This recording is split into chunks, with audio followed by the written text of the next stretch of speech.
నమస్తే, welcome to our channel. నేను మీ దిలీప్. ఈరోజు మనతో ఉన్నారు high court advocate and Congress party legal cell vice chairman అయిన కంపల్లి ఉదయకాంత్ గారు. సార్ నమస్తే. సార్ నమస్కారం దిలీప్. ఎలా ఉన్నారు? గుడ్. సార్ చెప్పండి, తాజాగా సమాజంలో మనం చూసుకుంటున్నాం, రాష్ట్రంలో కానీ దేశంలో కానీ మెడికల్ మాఫియా అనేది ఒక సామ్రాజ్యంలా విస్తరించింది.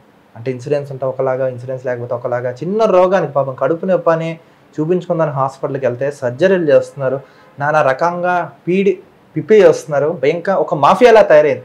అసలు ఎందుకు తయారైంది ఇలా? అసలు దీన్ని నిరోధించడానికి ఎటువంటి చట్టాలు కానీ చర్యలు కానీ ఏమి ఉండవు. ప్రభుత్వాలు చూసి చూడనట్టు ఎందుకు ఉంటున్నాయి? అసలు దీని వెనకాల ఉన్న కారణం ఎవరు, కారకులు ఎవరంటే ఏం చెప్తారు? మెడికల్ మాఫియా గురించి అడుగుతున్నారు కాబట్టి పేరు గొప్ప ఊరిడిప్పు అని సామెత ఉన్నది.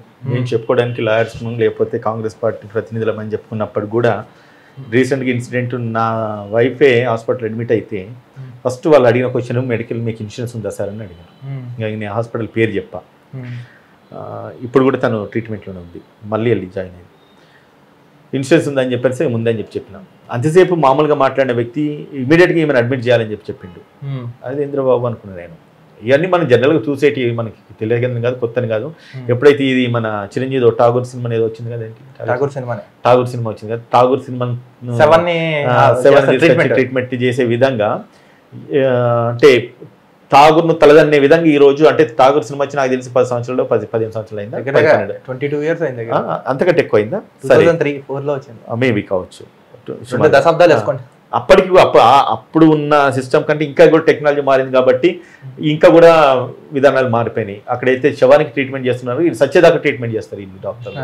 అర్థం కాదు. అంటే మనకు ఇన్సూరెన్స్ ఉంటే ఒక రకంగా, ఇన్సూరెన్స్ లేకపోతే ఒక, డబ్బు ఉన్నకైతే ఒక రకంగా, డబ్బు లేననుకోకైతే ఒక రకంగా. చిన్నగా అంటే కడుపు నొప్పి లేస్తుందిరా బాబు అని చెప్పేసి హాస్పిటల్ తీసుకెళ్తే వానికి పొట్టలో స్కానింగ్ చేయాలి, సిటీ స్కాన్ చేయాలి, ఎంజియోగ్రామ్ చేయాలి, దాని తర్వాత ఇంకెక్కువ మాట్లాడితే ఎక్స్రేలు కూడా తీయాలనే పరిస్థితులలో ఈరోజు మెడికల్ మాఫియా నడుస్తూ ఉన్నది. అంటే నిజంగా ఎక్కడ ఉన్నాం, ఏ ప్రాంతంలో ఉన్నాం, ఏ రాష్ట్రంలో, ఏ దేశంలో ఉన్నాం అర్థమైతలేదు. ఒకటి, ప్రాణము సమాజంలో అన్నిటికంటే విలువైంది ప్రాణం. అండ్ సేమ్ టైము భగవంతు తర్వాత ఎక్కువ మనుషులను కొలుస్తున్నారు, ప్రార్థిస్తున్నారు అంటే డాక్టర్లని. మీరు డాక్టర్లు అనేది ఒకటి, డాక్టర్లు అంటే ఎట్లా ఉండదండి, ఇవాళ టెర్రరిస్ట్ అంటే మనం భయపడచ్చు, ఎందుకంటే చంపేస్తారని చెప్పేసి, పోలీసు వాడు అంటే తంతడని భయపడతాం, లాయర్ అంటే ఇంకోటని భయపడతాము. కానీ ఈ డాక్టర్ల విషయానికి వెళ్ళి వస్తే కనుక నిజంగా వాళ్ళు నిజంగా ఏం మాట్లాడుతున్నారు, ఏం చేస్తున్నారో అర్థం కాదు. ఆ ట్రీట్మెంట్ అసలు ఏం అవసరం ఉండదు. నేను అసలు సింపుల్గా చెప్తున్నాను దిలీప్, చిన్నగా అంటే కడుపు నొప్పి అంటే ఏమైతుందంటే ఇవన్నీ సెన్సిటివ్ ఇష్యూస్. అవన్నీ కూడా ఏమైతే కడుపు నొప్పి కని పోయిండు, వాని తర్వాత వానికి ఏదో ఇంటెస్టైన్లో ప్రాబ్లం ఉందని చెప్పి అంటారు. నిజంగానే ప్రాబ్లం ఉంది చెప్పి వీడు భయపడతాడు. బయట పోతే చిన్న గోలేసుకుంటే తగ్గే రోగాన్ని కాస్త వీళ్ళు పూర్తి ఎగ్జాగరేట్ చేసేసి, అంటే అంత పెద్ద హాస్పిటల్స్, కార్పొరేట్ హాస్పిటల్ నడవాలి, నర్సులు నడవాలి, వాని బిజినెస్ నడవాలి, బిల్డింగ్ కిరాయిలు వెళ్ళాలి, ఏసీ వెళ్ళాలి, ఇవన్నీ కూడా నడవాలంటే పేషెంట్ దొరికినట్టు వాడిని స్క్యూజ్ చేసి పడేయాలి. మరి డబ్బులు ఒకవేళ ఇన్సూరెన్స్ లేదంటే కనుక వాడు 50,000 అయితే ఇన్సూరెన్స్ ఉండేదంటే 5 లక్షలు చేస్తూ ఉన్నారు. ఎందుకు చేస్తూ ఉన్నారు ఇది? ఇన్సూరెన్స్ కూడా అది పబ్లిక్ మనీయే కదా. వన్స్ నీకు మెడికల్ ఇన్సూరెన్స్ ఉందంటే నువ్వు 20,000 కడితే 2 లక్షలు 3 లక్షలు నీకు మెడికల్ బెనిఫిట్స్ ఇస్తున్నాడు. అది మోర్ ఎమర్జెన్సీ ఉన్నప్పుడు దాన్ని వాడుకునే విధంగా ఉండాలి. అంతేగాని మెడికల్ ఎక్స్ప్లాయిటేషన్ గురించి అని చెప్పేసి, నీకు ఇన్సూరెన్స్ ఉంది కదా అని చెప్పేసి కూర్చుని పెట్టేసి 2 రోజులు డిశ్చార్జ్ చేయాల్సింది 5 రోజులు పట్టించడం, అసలు అవసరం లేని దానికి టెస్టులు రాసడం, ఇంత కూడా అంటే పూర్తిగా అంటే వైఫల్యం చెందుతా ఉన్నది. నేను కూడా ఇంకోటి కూడా అప్పీల్ చేస్తాను ఏంటంటే, సరే ప్రభుత్వం మాదినప్పుడు కూడా director of medical and health కానీ లేకపోతే హెల్త్ డిపార్ట్మెంట్ ఆఫీషియల్స్ ఎవరైతున్నారో థరో ఇన్స్పెక్షన్స్ ఉండాలి. అండ్ మీరు చేస్తున్న ఇన్స్పెక్షన్స్ ఒక రిపోర్ట్స్ ఖచ్చితంగా మీరు సబ్మిట్ చేయాలి అథారిటీస్కి. సబ్మిట్ చేసిన రిపోర్ట్స్ ఎక్కడ చేసినది ఏంటనేది అవసరమైతే మీకు ఇలాంటి మీడియా వాళ్ళకు కూడా ఇవ్వాలి. నేను ఒకటి చెప్తా, ఇప్పుడు ఒకవేళ ఇది ఈ మెడికల్ మాఫియా పూర్తి ఎరాడికేట్ కావాలంటే, ఒక పేషెంట్ ఒక హాస్పిటల్కి వెళ్తే ఆయన డేటా మొత్తం కూడా ఒక పబ్లిక్ డొమైన్లో, ఒక ఆన్లైన్లో రావాలి, ఒక గవర్నమెంట్ పోర్టల్ క్రియేట్ చేయాలి. క్రియేట్ చేసి కనుక అది పెట్టేది ఉంటే కనుక ఏ పేషెంట్ ఏ హాస్పిటల్కి ఏ రోజు పోయిండు, వానికి ఏం టెస్టులు చేసిండ్రు, ఏ రోగానికి ఏం టెస్టులు చేసిండ్రు, నిజంగా ఆ రోగానికి ఆ టెస్టులు అవసరమా, ఆ రోగానికి ఇచ్చిన మందు అవసరమా, లేదంటే కనుక ఆ ఒక పేషెంట్కి సంబంధించి నిజంగా మెడికల్ ఇన్సూరెన్స్ ఏదైతే ట్రీట్మెంట్ ఇచ్చినారో ఆ ట్రీట్మెంట్ అవసరమా లేదా అనేది పూర్తి అవగాహన ఉండే విధంగా నిజంగా ఒక పోర్టల్ క్రియేట్ చేసేసి స్టేట్ గవర్నమెంట్స్ కానీ సెంట్రల్ గవర్నమెంట్ కానీ నిజంగా ప్రైవేట్ హాస్పిటల్స్ మీద కనుక ఒకవేళ ఈ యొక్క ఒత్తిడి లేదంటే ఇది ఒక మ్యాండేట్ చేస్తే ఖచ్చితంగా మెడికల్ మాఫియా అనేది పూర్తిగా ఎరాడికేట్ అవుతుంది దిలీప్. కానీ అటు ప్రభుత్వం అయినా ప్రైవేట్ హాస్పిటల్స్ అయినా సేమ్ థియరీ ఇలానే ఉన్నాయి కదా. ప్రభుత్వం అయితే ఒకటే, ఇప్పుడు ప్రభుత్వానికి మెడికల్ ఇన్సూరెన్స్ పెద్దగా అవసరం ఉండదు. అక్కడ ప్రభుత్వమే అన్ని ఫెసిలిటేట్ చేస్తుంది. కానీ ప్రభుత్వంలో పనిచేసే ఎంప్లాయీస్ ఉద్యోగులు ఎవరైతే ఉన్నారో వాళ్ళు ఈ కార్పొరేట్ ఆఫీసెస్ మీద, కార్పొరేట్ హాస్పిటల్స్ మీద పూర్తిగా దృష్టి సాధించాల్సిన అవసరం ఉన్నది. అండ్ ఇంకోటి, ఇప్పుడు ఇన్ని జరుగుతూ ఉన్నాయి కదా, మీరు మమ్మల్ని ఇంటర్వ్యూ చేస్తున్నారు, ఒకసారి మీరు హాస్పిటల్కి వెళ్ళేసి ప్రతి హాస్పిటల్ ఇంటర్వ్యూ చేయండి, పేషెంట్ ఇంటర్వ్యూ చేయండి. పేషెంట్ ఒకసారి లోపల పోయి బయటకు వచ్చిన తర్వాత వారి పరిస్థితి ఏంటో తెలుసుకోండి. వారికి భయం, ఎందుకంటే ఒకవేళ నేనేమైనా మాట్లాడితే లోపల నా పేషెంట్కి ఏమైతుందని చెప్పేసి. మనం ఇప్పుడు వీడియోస్ చూస్తూ ఉన్నాము, ఒక్కొక్క సీసీ కెమెరా ఫుటేజెస్లలో ఐసీయూలో పెడతాడు, ఐసీయూలో పెట్టినప్పుడు బయటికి రాడు, బయటికి వాళ్ళు పోనీయరు. ఇది ఒక బిల్డప్ అన్నట్టు. పేషెంట్ వీడే డబ్బులు కట్టేది, అటెండర్ డబ్బులు కడితే తప్ప ఆ పేషెంట్ బతుకుడు. ఈ అటెండర్ పోవాలంటే మేము అలో చేయము, మా రూల్స్ ఒప్పుకోవు, డాక్టర్ ఇన్స్పెక్షన్ ఉన్నది, డాక్టర్ విజిట్ ఉన్నది అని చెప్పి నేను బయటికే పెడతారు. ఐసీయూలో ఉన్న పేషెంట్ ట్రీట్మెంట్ ఇస్తూనే ఉంటాడు, వాడు చచ్చిపోయినదే లేదు, బతికిండదే లేదు. చచ్చిపోయిన కూడా ట్రీట్మెంట్ ఇస్తారు, లాస్ట్కు చనిపోయింది అని చెప్పి డిక్లేర్ చేస్తారు. ఎంత అయితే వీళ్ళ డబ్బులు ఉన్నాయి. విలేజెస్ నుంచి నాకు వస్తూ ఉంటారు దిలీప్, వాళ్ళకి నిజంగా పూర్ పీపుల్ ఉంటారు, వాళ్ళకు డబ్బులు ఉంటాయి. First of all medical aid ఉండదు, మెడికల్ లేదని చెప్పేసి వాళ్ళు హైదరాబాద్కి వస్తారు, మేజర్ కార్పొరేట్ హాస్పిటల్లో పోతారు. వారు తెచ్చుకునేది 2 లక్షల రూపాయలు, 1 లక్ష రూపాయలు ఉంటాయి. వానికి పోయేంత వరకు 3 లక్షలు, 4 లక్షలు, 5 లక్షల రూపాయలు బిల్ అవుతుంది. బిల్ అయిన తర్వాత నన్ను డిశ్చార్జ్ చేయమంటే చేస్తలేరన్నా, జర ఫోన్ చేసి మాట్లాడి చెప్పు కన్సర్న్ డాక్టర్కి అని చెప్తారు. ఫోన్ చేసి మాట్లాడితే వాళ్ళకు 5 లక్షలు బిల్ అయింది సార్, ఎన్ని రోజులు ఉన్నారంటే 4 రోజులు 3 రోజులు ఉన్నారని చెప్తారు. అరే గంతగానే ఎందుకు అవుతుంది భయ్, నాకు అర్థం కాదు. అంతే కదా, ఒక మనిషి ఒక పేషెంట్ హాస్పిటల్ ఉంటే 1 లక్ష రూపాయల బిల్ అవుతుందా? వీడు ఏం చేస్తున్నాడు అనేది నాకు అర్థం కాదు. ప్రతి దానికి ఒక అదేంది సివియారిటీ క్రియేట్ చేస్తారు, సీరియస్నెస్ క్రియేట్ చేస్తారు. ఏదో ఆ తాగుడు సినిమాలు ఉన్నట్టుగా క్రియేట్ చేసి ఏం చేస్తారంటే ఏదో అయిపోయింది, అసలు ఏముండదు అక్కడ. ఇదే కనుక ప్రభుత్వం హాస్పిటల్ పోతే హ్యాపీగా వాడు మినిమం ఎక్స్పెండిచర్స్ బయటకు వస్తారు. కాకపోతే మన దరిద్రానికి ఏంటంటే మన ప్రభుత్వాలలో అంత ఫెసిలిటీస్ కూడా ఉన్నాయి.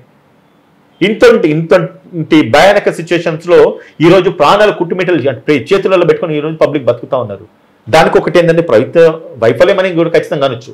ఈ ప్రభుత్వం ఆ ప్రభుత్వం కాదు, గవర్నమెంట్ అడ్మినిస్ట్రేషన్ ఆఫీసర్స్ ఇంప్రాపర్ గా పనిచేయడం అనేది దాని మీద చర్య తీసుకోవాలి. దీన్ని ఖచ్చితంగా ఎక్స్క్యూట్ చేయాల్సిన అవసరం ఉంది. ఎప్పుడైతే నాకు రీసెంట్గా నేను చెప్తున్నాను కదా, నా వైఫ్ ఎప్పుడైతే హాస్పిటల్ అడ్మిట్ అయిందో ప్రతిదీ నేను గమనిస్తూ ఉన్నాను, అసలు ఏం జరుగుతూ ఉన్నది దీంట్లో అని చెప్పేసి. బిల్ టు బిల్ చూస్తూ ఉంటే జస్ట్ అదే అప్పటికి నేను ఇన్సూరెన్స్ 1,02,70,000 రూపాయలు 4 రోజులకు బిల్ అయింది. అయిపోయిన తర్వాత 45,000 రూపాయలు నన్ను కట్టమంటాడు వీడు. సరే కట్టేస్తామో మనం లేదని కదా, ఖచ్చితంగా కట్టాలి కాబట్టి కట్టినా దానికి కొంచెం ఫేవర్ చేసినట్టు 10,000 డిస్కౌంట్ ఇచ్చిన అని చెప్తున్నాడు వాడు. 2,70,000 ఎందుకైంది అనే దానికి అయితే జస్టిఫికేషన్ లేదు. నీకు ఇచ్చిన 10,000 డిస్కౌంట్ గురించి మాట్లాడుకొస్తున్నాడు. అది కాక 35,000 రూపాయలు నా జేబులో నుంచి కట్టాల్సి వచ్చింది. నిజంగానే కనుక నేను 35,000 కడితే నా భార్య హ్యాపీగా ప్రాపర్ ట్రీట్మెంట్ తీసుకొని తను బయటపడేది. ఇదంటే సరే మనకు డబ్బులు ఉన్నాయి, మనకు కట్టినా, మనకి ఇన్సూరెన్స్ ఫెసిలిటీ ఉన్నది, మనం కట్టినాం. కానీ లేని పరిస్థితి ఏంటిది? ఇదంతా చేంజెస్ ఎక్కడ రావాలి? సో కాబట్టి వీటి మీద ఖచ్చితంగా దృష్టి సాధించండి. మీకు కూడా మీడియా వాళ్ళకు కూడా నేను అప్పీల్ చేసేది ఏంటంటే, ఒక్కసారి మైక్ పట్టుకొని పేషెంట్స్ దగ్గర పోండి, మీరు తెలుస్తుంది. కార్పొరేట్ హాస్పిటల్ ఏం జరుగుతుంది అడగని తెలుస్తుంది. ఐ అప్రిషియేట్, నేను చెప్తాను, వాళ్ళు బాగా ట్రీట్మెంట్ ఇస్తారు, ఒక ఏంజల్స్ లెక్క చూసుకుంటారు. నేను కాదని, నేను నర్సెస్ కానీ డాక్టర్స్ కానీ అది. కానీ ఇంత అబ్నార్మల్ బిల్స్ చేసేసి, ఇంత అబ్నార్మల్గా ప్రెజర్ చేసేసి ఇన్సూరెన్స్ ఉన్నోని కోటి లేనోని కోటి, ఇది కరెక్ట్ కాదు. And insurance regulatory authorities RDA ఏదైతే ఉన్నదో మీరు కూడా పూర్తి దృష్టి సాధించండి. ఎవరైతే పేషెంట్స్ వస్తున్నారో వాళ్ళకి నిజంగా మ్యాండేట్గా అడ్మిషన్ ఇంపార్టెంటా కాదో తెలుసుకోండి. అడ్మిషన్ ఎంత మటుకు అవసరమో మీరు చేసి శాంక్షన్ చేసే బిల్ అంతా కూడా పబ్లిక్ మనీ కదా, ఇదంతా మిస్యూజ్ అవుతుంది కదా. Who has to take care in that? Who has to, అది అంతే కదా, పబ్లిక్ మనీని ప్రొటెక్ట్ చేయాల్సిన బాధ్యత కూడా వాళ్ళ మీద ఉంది కదా. Today doctors has been praised as gods. కానీ ఇవాళ టెర్రరిస్టులు అంటే మనం చంపుతారని తెలుసు, డాక్టర్ చంపేంత వరకు తెలియదు చంపుతారని. అంతటి బ్యాడ్ ఒపీనియన్ ఈరోజు డాక్టర్స్ మీద పబ్లిక్ వస్తూ ఉన్నది. We treat them as next to god, but what is happening ఇవాళ? ఇంత పాథటిక్ కండిషన్లో మనం బతుకుతున్నాం, ఈ మాఫియా నడుస్తున్నట్టు ఇట్స్ వెరీ డిఫికల్ట్. కానీ ప్రభుత్వం కూడా చూసి చూడనట్టు వదిలేస్తున్నాయి కదా సార్. ఇది కేంద్ర ప్రభుత్వం అయినా రాష్ట్ర ప్రభుత్వాలైనా విద్య మీద వైద్యం మీద కదా కసరత్తు చేయట్లేదు కదా, అందుకే వీళ్ళు రెచ్చిపోతున్నారు కదా. దీనికి కూడా ప్రధాన కార్పొరేట్ సంస్థలు ఈ రోజు వ్యవస్థను నడిపిస్తూ ఉన్నాయి. ఇది not only medical, not only education. నేను ఒక వీడియో చూసిన, తులసి చంద్ అనుకుంటా రిపోర్టర్, జర్నలిస్టు చేసింది, ఎంత ధైర్యం చేసింది చైతన్య మీద, దాని తర్వాత నారాయణ కాలేజ్ మీద. వాళ్ళు ఏదైతే అసలు హాలిడేస్ ఉండేయట, గ్రౌండ్ ఉండదట, ఆడు పొద్దున 6 గంటలకు లేస్తే 11 గంటలు పండుకొని ఉంటాడంట. ఏంటది? అడని మిషనా? ఈ నారాయణ సంస్థలు మాకు ర్యాంకులు వచ్చినాయి 1 2 3 4 5, చైతన్య 1 2 3 4 5. ఈడు పెట్టే ఫోటోలు అట్లనే ఉంటాయి, ఆడు పెట్టే ఫోటోలు అట్లనే. మరి ఎక్కడ ర్యాంకులు వచ్చినాయో తెలియదు. Very pathetic. మాకు నేరళి శారదా గారు అని చెప్పేసి కొద్ది రోజులు ఇన్స్పెక్షన్ చేసిన తర్వాత మళ్ళీ ఆమెకి ఏమైందో తెలియదు, పూర్తిగా బంద్ అయిపోయింది. నారాయణ మీద ఆమె ఉక్కుపాదం మోపింది. హాస్టల్ ఫెసిలిటీస్ ఎట్లున్నాయి, నిజంగా పర్మిషన్స్ ఉన్నాయా లేవా. అదే నారాయణ కాలేజ్కు పర్మిషన్ లేదని చెప్పేసి ఒక బిల్డింగ్ మీద పర్మిషన్ తీసుకుంటారు దిలీప్ వీళ్ళు, ఒక కాలేజ్ మీద పర్మిషన్ తీసుకుంటారు. కాలేజ్కి వచ్చే స్ట్రెంత్ 1000 మంది అంటే ఆ ఒక బిల్డింగ్ ఉన్నది ఫెసిలిటీ ఉండేది ఒక 200-300 మంది, ఇంకా 200-300 మంది వేరే కాలేజ్లలో ఉంటున్నారు, అంటే వేరే బిల్డింగ్స్లలో ఉంటారు. వానికి నిజంగా అక్కడ బిల్డింగ్ గురి చచ్చిపోయింది ఏమైనా అయింది పిల్లల కంటే ఎవరు బాధ్యత వహించాలి? అటు మేనేజ్మెంటా లేకపోతే ప్రభుత్వమా? ప్రభుత్వము దొంగ వైఖరి వహించినందుకు ప్రభుత్వం బ్లేమ్ అవుతుంది. మీరు ఏం చేస్తున్నారు? ఎప్పుడు ఇన్సిడెంట్ జరుగుతాయి, దొరికినంతసేపు దొర అంటే దొరకపోతే దొరికిన దొంగ అంటారు. ఒకవేళ అటువంటిది ఇన్సిడెంట్ జరిగి పిల్లలకి ఏమైనా జరిగితే ఏంది పరిస్థితి? పూర్తి అబ్జర్వేషన్ ఉండాలి కదా ప్రభుత్వం కూడా. కార్పొరేట్ సంస్థ అంటే హాస్పిటల్ అని కాదు, ఎక్కడ ఏది ఉన్నా కూడా money is playing vital role. Money is influencing everybody, not politician, not police, not bureaucrats, everybody, anybody. ఇటువంటి సిచ్యువేషన్లో ఇటువంటి సమాజంలో మనం బతుకుతున్నాం. అసలు చైతన్య కాలేజీలో అంత ప్రెజర్ పెట్టాల్సిన అవసరం ఉంది, నారాయణ కాలేజ్ అంత ప్రెజర్ పెట్టాల్సి ఉంటుంది. పిల్లల్ని చదివిస్తున్నారంటే ఏదో మంచిగా చేసి వస్తారనేసి అనుకుంటాం, కానీ వాళ్ళు మెంటల్ ట్రోమా అనుభవించలేక చచ్చిపోతున్నారు పిల్లలు, చనిపోతున్నారు. అది నిన్న తులసి చెందింది, అది నేను వీడియో చూస్తే అవ షాక్ లైక్ ఎనీథింగ్. నాకు తెలుసు ఇటువంటి జరుగుతున్నాయని చెప్పి, కానీ ఇంత దారుణంగా ఆ పిల్లలు ఏడుస్తూ ఉన్నారు. మైకులు అంటే స్టూడెంట్ యూనియన్లకు ఫోన్లు చేసేసి ఏడుస్తూ ఉన్నారు. కొన్ని సందర్భాలలో స్టూడెంట్ యూనియన్స్ కూడా వాళ్ళకి కూడా ఏం చేయలేని పరిస్థితి, తెగించి కొట్లాడినేమో మూసేస్తా ఉన్నారు. ఇటువంటి పరిస్థితులను మనం ఉన్నాం. జస్ట్ ట్రై టు అండర్స్టాండ్ ఈ కార్పొరేట్ సంస్థలు, కార్పొరేట్ వ్యవస్థ ఎంతవరకు అయితే వ్యాపిస్తుందో అంతవరకు వ్యవస్థ నాశనం అయిపోతుంది.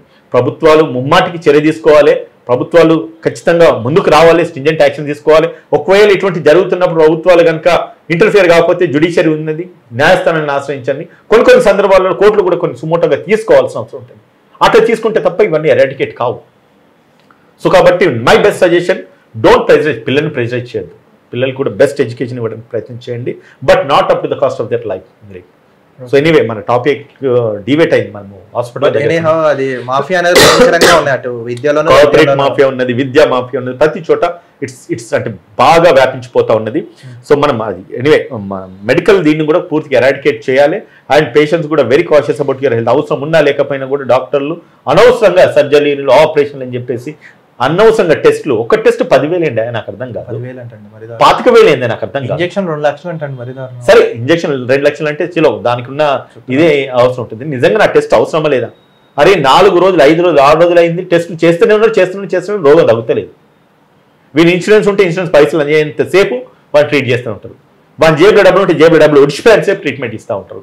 వాడు చచ్చిపోయే స్టేజ్లో వాడు చచ్చిపోయిన తర్వాత కూడా ట్రీట్మెంట్ ఇస్తూ ఉంటాడు. వాడి బాడీ ఇక్కడ ఉంటుంది, బయట ట్రీట్మెంట్ జరుగుతూ ఉంటుంది. నేను విన్నది, నేను చూసి నేను చెప్తాను, అనుభవించింది నేను చెప్తాను, నేను విన్నాను, ఏదైతే విన్నాను అది నేను చెప్తా ఉన్నాను. ఇటువంటి సిస్టమ్ ఉన్నది, పూర్తిగా ఎరాడికేట్ చేయండి. Media you also come out. మీకు ఎటువంటి అవసరం ఉంటే నేను కూడా వచ్చేసి ముందు వచ్చి మాట్లాడుతుంది Dilip. Okay, thank you so much sir. Okay Dilip, మరో టాపిక్తో కలుద్దాం. చూస్తున్నానండి అవర్ ఛానల్.